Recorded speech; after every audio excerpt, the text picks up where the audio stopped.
మేడ్చల్ జిల్లా outer ring road కింద కల్వర్ట్లో జరిగిన మహిళా హత్య కేసును ఛేదించిన పోలీసులు, హత్య కేసులో మహిళలను గుర్తించిన పోలీసులు, నిజామాబాద్ బోధనికి చెందిన శివనందగా గుర్తించిన పోలీసులు, శివనందకు 3 పిల్లలు, హన్మకొండ కమలపూర్కి చెందిన షేక్ ఇమామ్తో కలిసి మేడ్చల్ వచ్చినట్లు గుర్తించిన పోలీసులు, మునిరాబాద్లోని ఓ మెడికల్ షాప్లో కండమ్స్ కొన్నట్లు గుర్తించిన పోలీసులు, ఇద్దరి మధ్య జరిగిన గొడవతోనే మహిళలను చంపినట్లు గుర్తింపు. ఈ రోజు ఉదయం నిందితుడిని మేడ్చల్ పోలీసులు అదుపులోకి తీసుకున్న పోలీసులు కేసు నమోదు చేసి దర్యాప్తు చేపట్టిన పోలీసులు.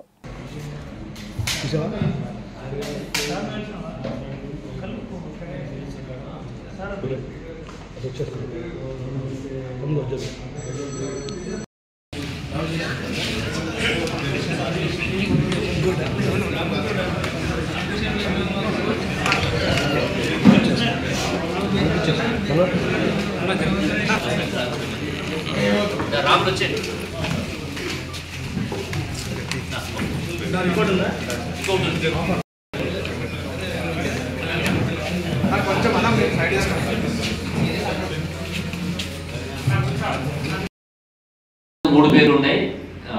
శ్రీకాంత్, నరేంద్ర ఇద్దరు వాళ్ళ బ్రదర్స్. లేడీకి ఓన్ బ్రదర్స్, వాళ్ళిద్దరు కూడా చనిపోయారు. వాళ్ళ పేరు రాసుకుంటే రోహిత్ అనేది ఇంకా ఎవరైనా తెలవట్లేదు. ఎందుకంటే ఈమె కూడా ఇంట్లో ఎక్కువ ఉండకపోవడము, అడపదడప భర్తతో గొడవ పెట్టుకొని కొద్ది రోజులు వచ్చి బయట ఉండడము, మళ్ళీ ఇంటికి పోవడము ఇట్లాంటివి ఉంటున్నాయి. కాబట్టి ఈ మధ్యకాలంలో ఎవరైనా పరిచయం అయితే వాళ్ళ పేరు కూడా రాసుకుని ఉండొచ్చు. అంటే ఇక ఇండైరెక్ట్గా అదే అనుకోవాలి.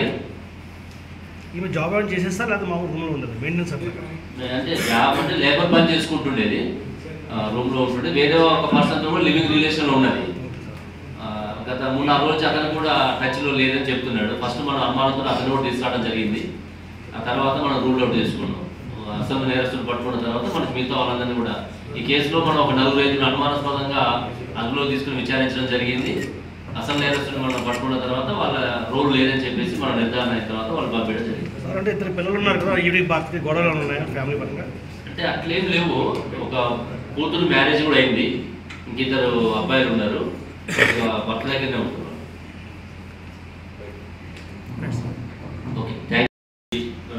మేడ్చల్ అడిషనల్ డీసీపీ పురుషోత్తం గారు వారి ఆధ్వర్యంలో ఇకంటే ఉన్న టీం అంతా ఎస్ఓటీ కావచ్చు, సిసిఎస్ కావచ్చు, మన మేడ్చల్లో ఉన్నటువంటి ఇన్స్పెక్టర్స్, డిఐస్ మొత్తం ఒక 6-7 టీమ్స్ ఫామ్ చేసి ఆ రోజు నుంచి కూడా సీసీ కెమెరాలు చూడటము, ఐసోలేటెడ్ ప్లేసెస్, కళ్ళు కాంపౌండ్స్ ఇవన్నీ కూడా వెరిఫై చేసుకుంటూ మనం ఈ లుకౌట్ నోటీస్ ద్వారా లేడీని ఐడెంటిఫై చేసిన తర్వాత మనకి నేరస్తుని అదుపులో తీసుకోవడం జరిగింది. అంటే ఈరోజు మనం మార్నింగే అదుపులో తీసుకున్నాం. ఇంకా పూర్తిగా గతంలో ఇట్లాంటి ఏమైనా చేసిండా అనేది కూడా విచారించాల్సి ఉంది. ఇప్పుడు ప్రస్తుతానికి అతని యొక్క మొబైల్ ఒకటి మనం సీజ్ చేసినాం. ఇంకా ఆ యొక్క మృతురాల యొక్క ఫోను, ఇతను వాడినటువంటి బైక్ ఇవి కూడా మనం సీజ్ చేసుకోవాల్సి ఉంది. ఇతన్ని మళ్ళీ పోలీస్ కస్టడీ తీసుకొని ఇతని యొక్క నేర చరిత్ర పూర్తిగా విచారించి రిమైనింగ్ ఏదైతే మన క్రైమ్లో వాడినో బైక్, ఫోన్ కూడా డిటెక్ట్ చేస్తాం. ఈ కేసులో చాలా వితిన్ 48 అవర్స్లో మేము ఆ రోజు నుంచి కూడా మీడియా కూడా చాలా మాకు కోఆపరేట్ చేసింది. డే టు డే అడిగినా కూడా ఎప్పటికప్పుడు ఇన్ఫర్మేషన్ షేర్ చేసుకుంటూ, ఎందుకంటే ఇట్లాంటి గతంలో చాలా జరిగినాయి, సెన్సేషనల్ అయిన సందర్భాలు ఉన్నాయి. అయినా కూడా సమయంతో మాకు సహకరించినందుకు మీడియాకి. ఈ కేసులో అడిషనల్ డీసీపీ పురుషోత్తం దగ్గర నుంచి, మేడ్చల్ ఏసీపీ శ్రీనివాస్ రెడ్డి దగ్గర నుంచి, మేడ్చల్ సిఐ సత్యనారాయణ, తర్వాత Dundigal CI Satish, SOT inspector, CCS inspector, తర్వాత జూనియర్ వ్యాలీ inspector Venkata Reddy, DIs Medchal DI Sudhir, Shamirpet DI Gangadhar, Dundigal DI Satish, entire team అందరూ కూడా బాగా కష్టపడి సండే వచ్చినా, నేను 26 జనవరి వచ్చినా కూడా ఎక్కడ దీన్ని కేసు నుంచి డివైడ్ కాకుండా ఆ ప్రయారిటీ తోటి సిపి సార్ కూడా ఎప్పటికప్పుడు మమ్మల్ని మానిటర్ చేయటము, గైడ్ చేయటము, వీటన్నిటితోటి ఈ కేసు తొందరలో డిటెక్ట్ చేసినామని చెప్పేసి మేము అనుకుంటున్నాం. వీళ్ళందరూ కూడా తగిన రివార్డ్స్ ఇచ్చి అప్రిషియేట్ చేస్తామని చెప్పేసి మీకు తెలియజేస్తున్నాం. 24వ తారీఖు ఫ్రైడే రోజున సాయంత్రం 4 గంటలకి మేడ్చల్ పోలీస్ స్టేషన్కి ఒక కంప్లైంట్ వచ్చింది. అందులో ఓఆర్ఆర్ దగ్గర కండ్లకోయ ఎగ్జిట్ నుంచి మునీరాబాద్ పోయే రూట్లో ఓఆర్ఆర్ కింద కల్వర్ట్లో ఒక గుర్తు తెలియని మహిళ మృతదేహము ఉందని చెప్పిన కంప్లైంట్ తోటి ఇమీడియట్గా మేడ్చల్ సిఐ సత్యనారాయణ వాళ్ళ టీము మేడ్చల్ ఏసీబీ అందరూ కూడా ఆ స్పాట్కి వెళ్ళి ఆ సీన్ విజిట్ చేయడం జరిగింది. ఆ రోజు వరకు మనకి ఆ మహిళ ఎవరో తెలియదు. ఇమీడియట్గా ఎఫ్ఐఆర్ నమోదు చేసుకొని మనం సెక్షన్స్ పాత సెక్షన్లు అయితే 302, 201, బిఎన్ఎస్ యాక్ట్ ప్రకారం 103, 238 బిఎన్ఎస్ కింద ఎఫ్ఐఆర్ నమోదు చేసుకొని ఇన్వెస్టిగేషన్ స్టార్ట్ చేయడం జరిగింది. ఇమీడియట్గా డెడ్ బాడీని పోస్ట్ మార్టం చేయించటకు టీమ్ ఆఫ్ డాక్టర్స్ తోటి. ఆ తర్వాత అక్కడ సీన్లో దొరికినటువంటి ఆధారాల ఆధారంగా ఆమె కట్టుకున్నటువంటి శారీ, తర్వాత ఆమె ధరించినటువంటి ఆభరణాలు, వీటన్నిటిని ఇమ్మీడియట్గా ఫొటోస్ తీసి మా టీం అందరూ కూడా సర్క్యులేట్ చేయడం జరిగింది లుకౌట్ నోటీస్ ద్వారా. చుట్టుపక్కల ఉన్నటువంటి సంగారెడ్డి, మెదక్, సిద్దిపేట, రాచకొండ, హైదరాబాద్, సైబరాబాద్, కామారెడ్డి, నిజామాబాద్ అన్ని జిల్లాలకు కూడా వీటి సర్క్యులేట్ చేయటము. ఇమీడియట్గా నెక్స్ట్ డే అంటే నిన్న మనకి ఆ లేడీని వాళ్ళ యొక్క బంధువుల ద్వారా గుర్తించడం జరిగింది. ఆ లేడీ మన పేరు శివానంద, ఏజ్ 45 years, భర్త సాయిలు.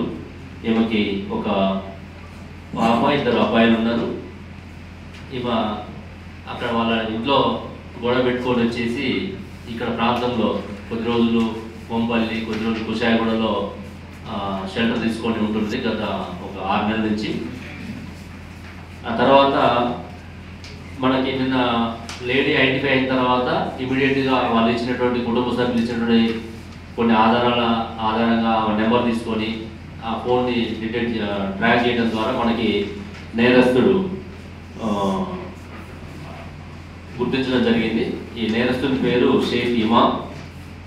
ఇతను స్టోన్ కట్టర్గా ఇక్కడనే మేడ్చల్లో పనిచేస్తున్నాడు, మజీద్పూర్ ఏరియాలో ఉంటాడు. ఇతని నేటివ్ కూడా కరీంనగర్ జిల్లా కమలాపూర్. ఇతను ఆ రోజు 24వ తారీఖు సాయంత్రం ఆ లేడీ బస్ స్టాండ్ దగ్గర, మేడ్చల్ బస్ స్టాండ్ దగ్గర ఉన్నప్పుడు ఇతను కూడా ఆ ప్రాంతానికి వెళ్ళి అక్కడ వాళ్ళిద్దరు మాట కలిసి ఇద్దరు ఎంగేజ్ చేసుకోవడం జరుగుతుంది. ఎంగేజ్ చేసుకున్న తర్వాత ఇద్దరు కలిసి అక్కడ ఐసోలేటెడ్ ప్లేస్కి వెళ్ళటము. అక్కడ వాళ్ళు అప్పటికే ఒక 500 రూపీస్కి వీళ్ళు మాట్లాడుకోవటము. అక్కడ పోయిన తర్వాత వాళ్ళిద్దరి మధ్య ఆ డబ్బుల దగ్గర ముందు ఇవ్వమని, తర్వాత ఇస్తామని చెప్పేసి, తర్వాత లేడీ మళ్ళీ ఎక్కువ డిమాండ్ చేసిందని ఇట్లా రకరకాల రీజన్స్ చెప్తున్నాడు. ఏం చెప్పినప్పుడు కూడా ఇష్యూ చాలా పెట్టి మ్యాటర్ అది యాక్చువల్గా. దానికి అతను ఆ సడన్ ప్రొవకేషన్లో ఆ లేడీని గొంతు బిసికి స్లో తప్పి పడిపోయిన తర్వాత ఆ దగ్గరలో ఉన్నటువంటి రాయి తీసుకుని బండరాయితోటి తల మీద బాధటము, బాధేసి మళ్ళీ అప్పటికే చనిపోతుంది. గుర్తుపడుతుందని చెప్పేసి ఆడవాళ్ళు లేకుండా చేయాలనే ఉద్దేశంతో ఆ బట్టల మీదనే శారీ కట్టుకుని ఉంటుంది కాబట్టి ఆ బట్టల మీదనే పెట్రోల్ పోసి నిప్పంటించడం జరుగుతుంది. నిప్పంటించేసి తను మారిపోవడం జరుగుతుంది.